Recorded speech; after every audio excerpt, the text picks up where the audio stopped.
Hello friends, it's Danny here of Danny's Dreams, and today I am stopping by to show you another loaded envelope that I created as a prize for my group. There's a stamp for that.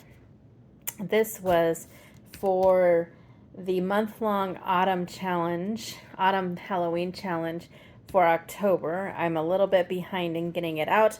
Luckily, the winner was very understanding. So let's see what is in this prize loaded envelope. I did create this cute card using a papery ink stamp set called Three Bears. Love those little birds. And there's the inside. And then we have another envelope that is full of ephemera and some doilies. And they are bear, like birthday and bear themed. And the ephemera is from the Not Too Shabby shop. It's from an old kit. I have some Gina Marie Designs enamel dots in there. I have a package full of die cuts, kind of like mini card kits, so you can put them together. I forgot to say that this is a retired Stampin' Up 12 by 12 designer series paper stack, so it was fun to get that used. And then I'm also including that papery ink Three Bears stamp set. It is just so adorable.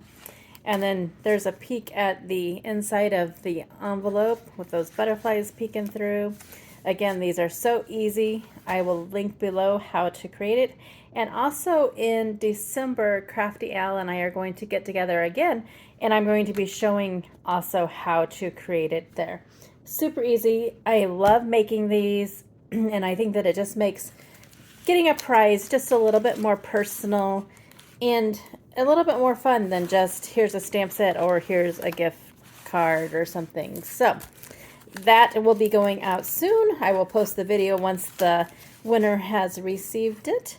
But that is another loaded envelope that I have created. Thanks so much for stopping by. I hope you have a great day, and I'll see you soon.